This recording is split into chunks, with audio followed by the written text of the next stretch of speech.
ওনার মতো দেশপ্রেমিক এবং আপসহীন দেশনেত্রী বেগম খালেদা জিয়ার মতো মানুষ এই দেশে আর পাওয়া যাবে না। কথা বলেন ঠিক কিনা? আমিরে জামাত থেকে শুরু করে সকল দলের নেতা কর্মী তার জন্য দোয়া করেছেন। এখনো আমরা প্রত্যেকটা মাহফিলে দোয়া অব্যাহত রাখছি তার জন্য। আলেমদেরকে ভালোবাসতেন, ইসলাম আলাদেরকে ভালোবাসতেন। উনি কখনো দাড়ি টুপিওয়ালাদেরকে মামলা দিয়ে জেলখানায় বন্দি করেনি। কথা কন, উনি আলেমদের পাশে ছিলেন। কষ্ট হচ্ছে আপনাদের? সারা দেশের মসজিদ মাদ্রাসা থেকে আলেম ওলামা দলের ঊর্ধ্বে তাকে মহাব্বত করে ভালোবেসে তার জন্য দোয়া করতেছেন। কথা বলেন। সারা দেশের মসজিদ মাদ্রাসা থেকে তিনবারের সাবেক প্রধানমন্ত্রী বেগম খালেদা জিয়ার জন্য আমরা এখনো দোয়া করতেছি। সম্মানিত ভাইয়েরা আমার, দিল দিয়া কথাগুলো বোঝার চেষ্টা করবেন বাজান। আমি যে কথা বলতে চাচ্ছিলাম, নবী ডেকে বলে, বেলাল ইসলামের অবস্থা কোনো ভালো না, কালেমা পড়েছো আপাতত প্রকাশ করা যাবে না। বেলাল ডেকে বলে, নবী আমার বনি বোমাইয়া আমাকে এমন একটা জায়গায় থাকতে দেয় যেখানে উর্দুম্বা ছাগল পেশাব পায়খানা করে দেয়। আমি একদিন বলেছিলাম উর্দুম্বা ছাগল পেশাব পায়খানা করে দেয়, ওই ঘরে থাকতে আমার বড় কষ্ট হয়। অময়ে ডেকে বলে, বেলাল উর্দুম্বা ছাগলের দাম আমার কাছে আছে, কিন্তু তোর মতো কালো হাফসি বেলালের দাম আমার কাছে নাই। নবী গো, আপনি শুধু আমাকে দোয়া করেন আমি যেন মৃত্যু পর্যন্ত কালেমার পথে টিকে থাকতে পারি। এই কথা বলে আমার ভাইয়েরা বেলাল চলে গেলেন। পরের দিন সকালবেলা সূর্য উদয় হয়ে গেছে, অনেকটা বেলা হয়ে গেছে, বেলাল দরজা খোলে না। অন্য চাকর যারা আছে নালিশ নিয়ে চলে গেছে মায়ের কাছে, যা বলে, নেতা এখন পর্যন্ত বেলাল দরজা খোলে নাই, তাই নাকি? বলে হ্যাঁ, ঠিক আছে চলো যাই। ডাক দেয়, বেলাল দরজা খোল। হজরতে বেলাল দরজা খোলে না, জোরে করে ধাক্কা মারছে। যখন দরজা খুইলা গেছে তখন এইবার মায়ে তাকায় দেখে যেই রাত্রিতে বেলাল কালেমা পড়ে মুসলমান হয়েছে, ওই রাত্রিতে একটা উর্দুম্বা ছাগলের কাছে কোনো পেশা পায়খানা নাই। জোরে কোন মারহাবা। এইবার ওমায় দেখে বলে, চাকরের দল বেলালের বিরুদ্ধে মিথ্যা অভিযোগ দাও। তোমরা যখন ঘুমাচ্ছিলে বেলাল তখন ময়লা আবর্জনা পরিষ্কার করেছে, তাকায় দেখো না একটা উর্দুম্বা ছাগলের কাছে কোনো পেশাব পায়খানা নাই। চাচা কথা না বললে হয় না, একটু কথা বললেন না, একটু দয়া করে। যদি আপনারা জরুরি আলাপ থাকে সাইটে যান, গল্প করেন, নিষেধ তো করতেছি না। একটু পেছন থেকে আওয়াজ দিলে আমার একটু কষ্ট হয়, ভালো কথা আমি ভুলে যাব। কথা কি বলছেন? আর বসা মাত্রই এক গ্লাস পানি চাইছিলেন, থাক ওটা মোষ খুঁজে আগে বের করা হোক, তারপরে পানি দেন। এত সুন্দর একটা মঞ্চ, 2-4 বোতল পানি থাকবে না? পাবনার কি টাকার অভাব আছে? কোটি কোটি টাকার মালিক পাবনায় বসবাস করে। গরম হোক ঠান্ডা হোক নিয়ে আসে নাকি জানটা বাঁচায়। হ্যাঁ, যে পেঁয়াজের রাস্তা দিয়ে আসছি ঘুরতে ঘুরতে জীবন শেষ। পাবনার এই মাহফিলে যে এত ঘোরা লাগে, জীবনে প্রথম আমি ঘুরছি। হায় হায়, বাড়ির থেকে বের হলাম জুমাপুরে আর পৌঁছিলাম 7টায়, মাথা খেলে। জীবনে পাবনা আসতে এত সময় লাগেনি। সেই বেড়া হয়ে সাথী হয়ে সাত মরে ঘুরতে ঘুরতে। আর এটি যে কি মেলা লাগছে রে, বাণিজ্য মেলা না মাহফিলের মেলা কিচ্ছু বুঝিচ্ছে না, কেউ জানা, খালি থমকে আসে। সাত মাথার ঢাকা শহরে জাম ফেল, মানে মাহফিল যে হচ্ছে এটা ইতিহাস হয়ে যাচ্ছে এলাকায়। একটু দোকানপাট দিলে সাইডে দেবেন, রাস্তাটা ক্লিয়ার রাখবেন, যাতায়াতের রাস্তায় কোনো অটো থাকবে না, কোনো ভ্যান থাকবে না। স্বেচ্ছাসেবক যারা আছে পিঠটা সাইড করে দাও। ওরা বুঝবে না, খালি লাঠি লেঙ্গে ঘুরেই। রেলের দায়িত্ব হলো, দায়িত্ব পালন করলেন ভাই, যাতে চলাচল করতে পারে, মানুষ চলাচল করতে পারে। খামাকা জাম লাগায় তো লাভ নেই। ওখানে আমি 40 মিনিট ধরে বসে আছি, 40 মিনিট। কষ্ট হচ্ছে আপনাদের? মন খারাপ করছেন আপনারা? এই জন্য আমার ভাইয়েরা কি বলছিলাম ভুলে গেছেন মনে হয়। লিল্লাহে তাকবীর, আর একটু জোরে বলেন লিল্লাহে তাকবীর। আমার ভাইয়েরা এইবার চাকরের দলকে ওমায়া তারায়া দিয়া 1 পা 2 পা করে বেলালের কাছে চলে গেলেন। হজরতে বেলাল দেয়ালে পিঠটা লাগাইয়া জিব্বা নাড়া জিকিরি করে কার? এইবার হজরত বেলালকে হালকা করে ধাক্কা মারছে, যখন জবান দিয়ে কালেমার আওয়াজ বের হয়েছে, তখন এইবার ওমায় ডেকে বলে, বেলাল রে তোর জবান দিয়ে কি শুনলাম, তুমি কি মুসলমান হয়েছো? হজরতে বেলাল ডেকে বলে, মুসলমান হয় যারা মিথ্যা কথা বলতে পারে না তারা, ওয়াকুলু কওলান সাদীদা। আল্লাহু আকবার। মুসলমান হবে যারা সত্যবাদী বান্দা, তারা মুসলমানেরা সত্য কথা বলবে। মুসলমানেরা কখনো মিথ্যাবাদী হতে পারে না। আমাদের সমাজে মিথ্যাবাদী আছে না নাই? ভরা পেটে মিথ্যা, খালি পেটে মিথ্যা, ঘুমানোর আগে মিথ্যা, ঘুম থেকে উঠা মিথ্যা। মিথ্যা বলতে বলতে চেহারা বেঁকা হয়ে গেছে, 1 পা কবরে চলে গেছে। এত মিথ্যা কথা বলে শয়তান পর্যন্ত বলে আমি এত খারাপ না। আর ও বলে মিথ্যা না বলে আমার পেটের ভাত হজম হয় না। আছে না নাই? আবার অনেকে মিথ্যা কথা বলে আমরা দিয়েছিলাম হেলিকপ্টার থেকে পানি। এখন র্যাবের মহাপরিচালক যারা আছে দুঃখ প্রকাশ করে বলে আমরা হেলিকপ্টার থেকে জুলাই আন্দোলনে পানি দেই নাই, ছুঁড়েছিলাম গুলি। এ কথা কয়া লাগবে।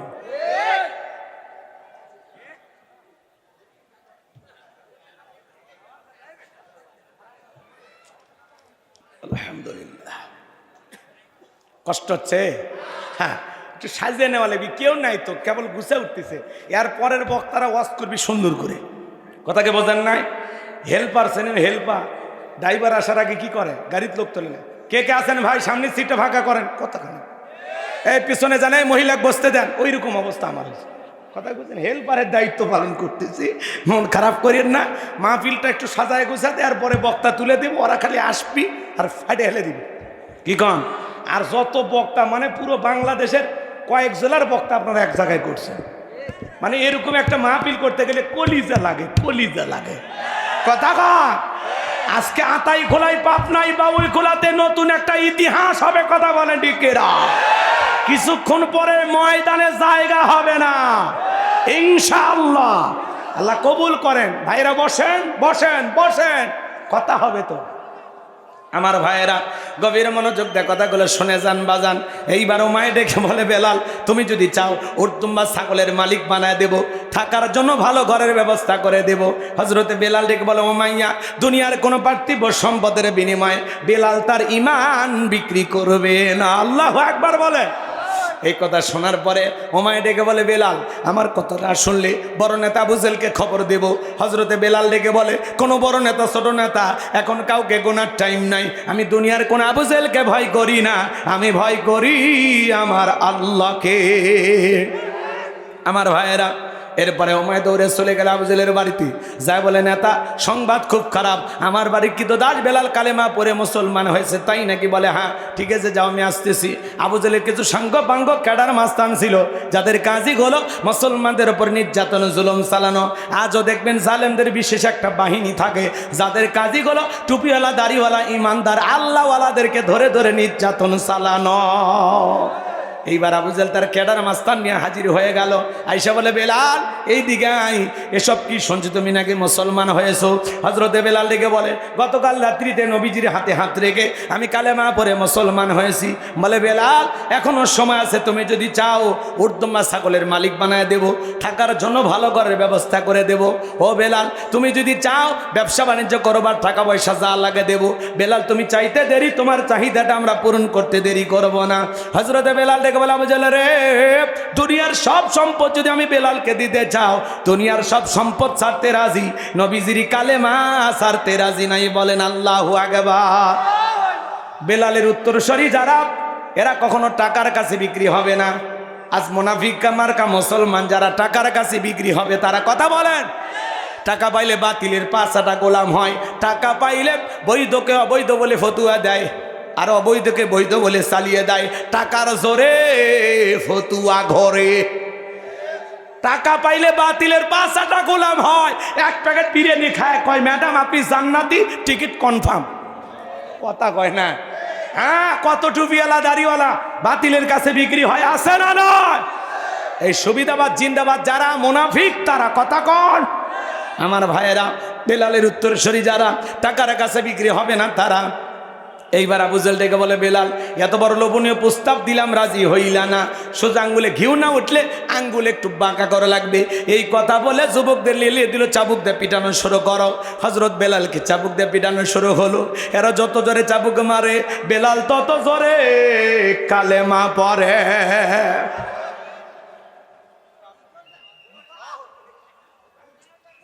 কথাই শুনবেন না গো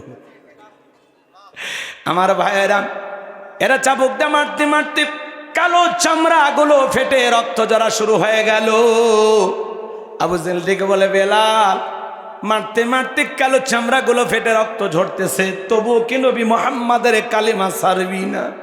হযরতে বেলাল ডেকে বলে আসলে রে এ আবু জেহেল, মারতে মারতে যদি মেরেও ফেলে দাও জীবনটা দিতে রাজি, নবীজির কালেমা ছাড়তে রাজি নাই। বলেন আল্লাহু আকবার। এইবার আবু জেহেল ডেকে বলে এ যুবকের দল, বেলালের পায়ে রশি লাগাও, উটের পায়ের সঙ্গে বাঁধো। তাই করা হলো। উটের পায়ের সঙ্গে বেঁধে আরবের উত্তপ্ত গরম বালিতে বেলালকে ছেঁচড়াইয়া না ঘোরা হলো। আরবের বালিগুলো এত গরম, চাল দিলে মুড়ি হয়ে যায়, এত উত্তপ্ত ফুটন্ত গরম বালি। এরপরে বাবলা গাছের কাঁটাগুলো জিব্বার ভিতরে পেরেকের মতো মারা গেল। এত নির্যাতন জুলুম চালানো হলো বাজার।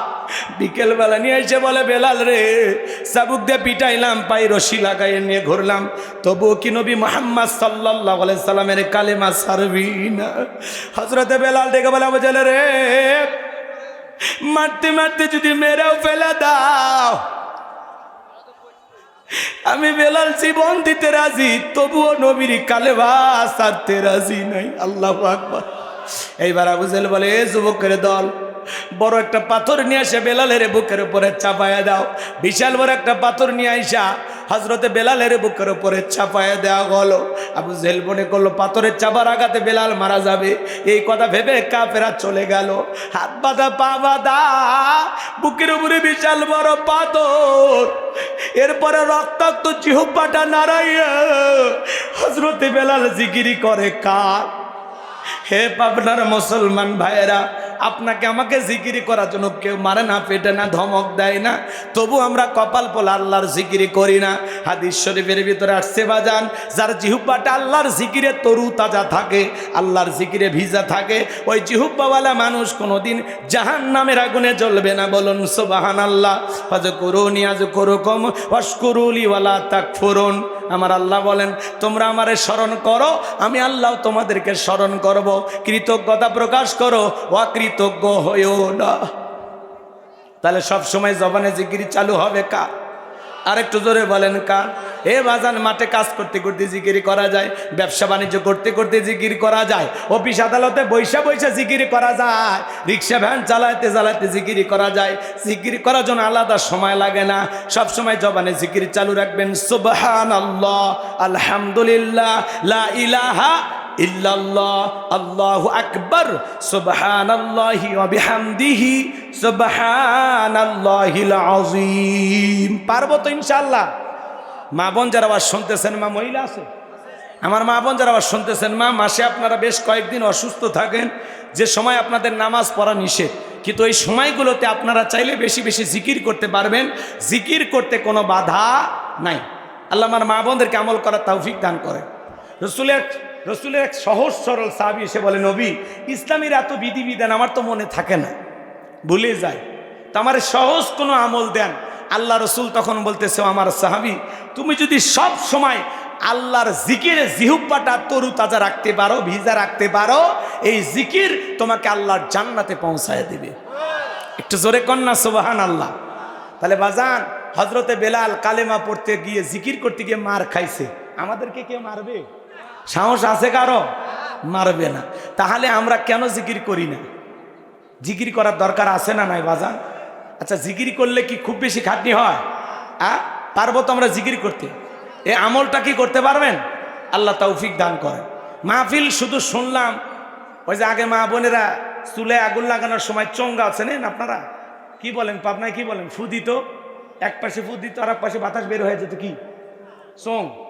আচ্ছা, তো আমাদের ইমানদারদের কানটা যেন এরকম চোঙ্গার মতো না হয়, মাঝখানে একটু ব্যারিকেড দিন, এই কান দিয়ে শুনবেন, মাঝখানে বন্দি করে রাখবেন, এই কান দিয়ে বের করে দেবেন না। আজকে অনেক বক্তা আসবেন, আলেম ওলামা আসবেন, দেশ বরণ্য আলেম ওলামা, একজন বক্তা, বাপরে বাপ, 1 বছর আগে শিডিউল নেওয়া লাগে। সে সমস্ত ওলামা ইকরাম আপনাদের ময়দানে আসবেন, কথা বলবেন, তারা যে আমলের কথাগুলো বলবেন, আমরা বাস্তব জীবনে এই কথাগুলো আমল করব। তাহলে এই মাহফিলে আসা বসা আয়োজন করা সার্থক হবে। কথা বলেন ঠিক না বেয়া ঠিক?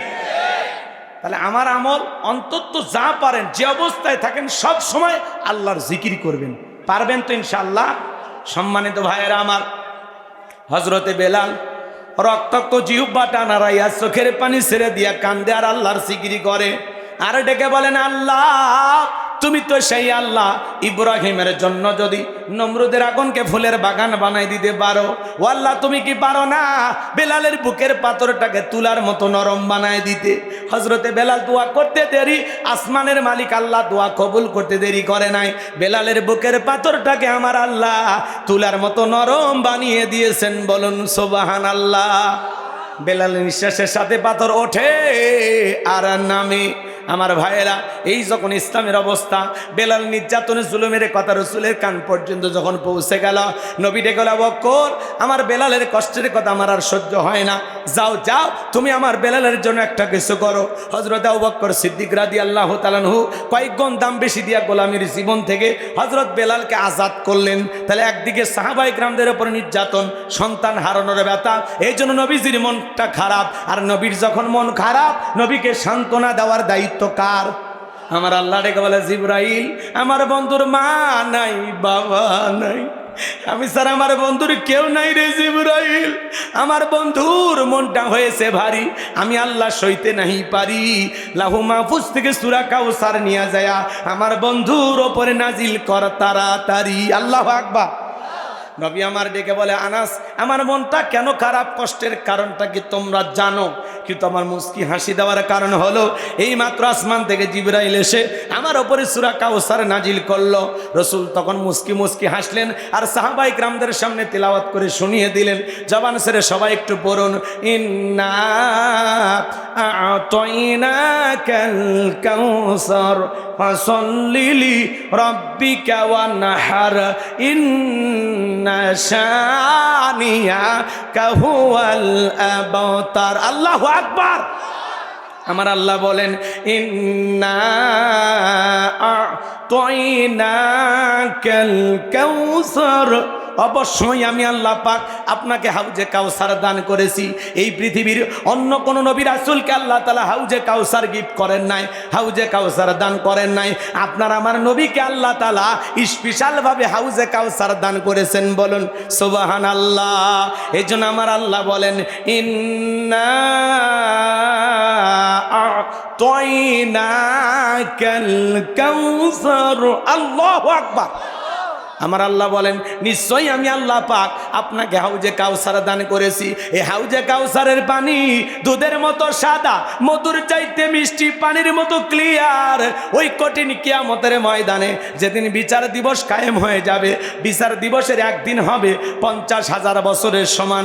যেদিন বাজান সূর্য সোহাত মাথার উপরে চলে আসবে, মানুষের মাথার মগজগুলো টকবক করে গলবে।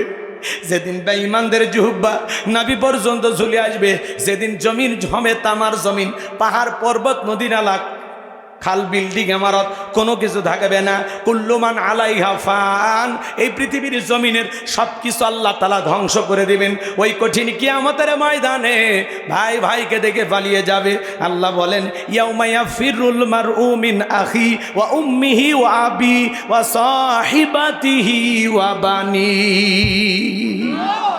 সেদিন ভাই ভাইকে দেখে পালিয়ে যাবে, মাতা পিতা সন্তানকে দেখে পালিয়ে যাবে, স্ত্রী স্বামীকে দেখে পালিয়ে যাবে। ওই কঠিন কিয়ামতের ময়দানে আল্লাহর আরশের ছায়া ছাড়া আর কোনো ছায়া থাকবে না। ওই ছায়ার ভিতরে আল্লাহ তাআলা 7 শ্রেণীর মানুষকে ছায়া দান করবেন। ওটা হলো কিয়ামতের ময়দানে আল্লাহ তৈরি করা ভিআইপি গ্যালারি। সেখান থেকে আল্লাহর প্রিয় বান্দারা কিয়ামতের ফাইনাল খেলা উপভোগ করবেন। মানুষ পানি পানি বলে তলে তলে চিৎকার মারবেন আর রসুলের দিকে রওনা করবেন। নবী আমার হাউজে কাউসারের পিয়ালা নিয়ে দাঁড়িয়ে থাকবেন। কিছু মানুষের চোখের সামনে আল্লাহ তাআলা পর্দার আবরণ তৈরি করে দেবেন। নবী তখন ডেকে বলবেন, আল্লাহ, সংখ্যায় আমি আমার অনেক উম্মতকে দেখতে পাইলাম, কেন জানি সংখ্যাটা কমে গেল, বুঝতে পারলাম না। আমার আল্লাহ তখন ডেকে বলে, বন্ধু, পাইকারি দরে আপনি সবাইকে হাউজে কাউসারের পানি পান করাইতে পারবেন না। দুনিয়ার জীবনে 2টি অপরাধ করেছিল যারা, আজকে কিয়ামতের ময়দানে আপনার হাতে হাউজে কাউসারের পানি পাবে না তারা। কয়টি অপরাধ জানার দরকার নাই? এই অপরাধ আপনার আমার ভিতরেও থাকতে পারে কিনা? কারা কারা শুনবেন একটু হাত তোলেন তো বাজান। লিল্লাহি তাকবীর। হাত নামান আমার সোনার ভাইয়েরা, এ কলিজার টুকরা যুবকেরা, তরুণেরা, ভালো করে শুনে যান বাজান গো আমার। আমি যে কথা বলতে চাচ্ছিলাম, আমার নবী হাউজে কাউসারের পিয়ালা নিয়ে দাঁড়িয়ে আছেন। হযরত আবু বকর সিদ্দিক রাদিয়াল্লাহু তাআলা আনহু পিয়ালাগুলো ভরায়া দিবেন, মাঝখানে দাঁড়িয়ে থাকবেন হযরত ওমর। হযরত ওমর রাসূলের হাতে দিবেন, আর নবীজি তার আদরের উম্মতদেরকে খুঁজে খুঁজে কিয়ামতের ময়দানে হাউজে কাউসারের পানি পান করাবেন। ওই কঠিন কিয়ামতের ময়দানে কারা কারা নবীজির হাতে হাউজে কাউসারের পানি খেতে চান? 2টা হাত তুলে আল্লাহকে দেখান। আমার সঙ্গে বলুন, আল্লাহ। একটু জোরে বলেন, আল্লাহ। আমাদের সবাইকে কিয়ামতের ময়দানে নবীজির হাতে হাউজে কাউসারের পানি পান করার তৌফিক দান করুন। চিল্লা বলেন আমিন। আরেকটু জোরে বলেন আমিন। আরও একবার বলেন আমিন। আল্লাহ আমাদের সবাইকে যেন রসুলের হাতে কিয়ামতের ময়দানে হাউজে কাউসারের পানি পান করা তৌফিক দান করেন। জোরে বলেন আমিন। আমার ভাইয়েরা শোনেন, রসুলের হাউজে কাউসারের পিয়ালানে দাঁড়িয়ে আছেন, নবীজিকে দেখবেন এবং নবীজির হাতে হাউজে কাউসারের পানি পান করতে পারবেন। কিয়ামতের ময়দানে রসুলের হাতে এক পেলা হাউজে কাউসারের পানি তকদিরে নসিবে ভাগ্যে যদি জুটে যায় আর যদি পান করতে পারেন, জান্নাতে ঢোকা পর্যন্ত আপনারা তৃষ্ণা লাগবে না, তৃষ্ণা মিটে যাবে। বলুন সুবহানাল্লাহ।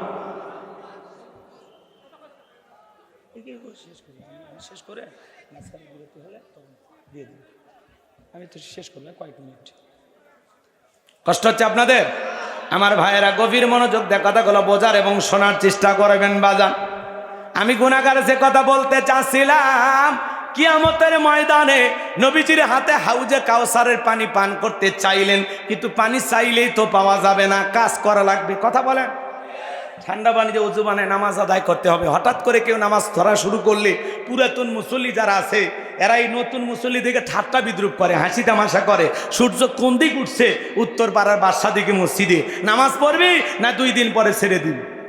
হে চাচা মিয়া, ওই লোক 2 দিন পড়বে না 2 ওয়াক্ত পড়বে, এটা ওর ব্যাপার। আপনি তো দাওয়াত দিয়ে 5 জনকে মসজিদে আনতে পারেন না। হঠাৎ করে এই লোকটা নামাজ ধরেছে মানে আল্লাহ তারা হেদায়েতের পথে কবুল করেছেন। আপনার এই সমালোচনা শুনে ওই লোকটা যদি পরের দিন থেকে মসজিদে না আসে, আল্লাহর কাছে কি জবাব দিবেন বলেন তো দেখি? জবাব দেওয়ার জায়গা আছে? এই জন্য কারো সমালোচনা করা যাবে না, কথার আঘাতে কাউকে কষ্ট দেওয়া যাবে না।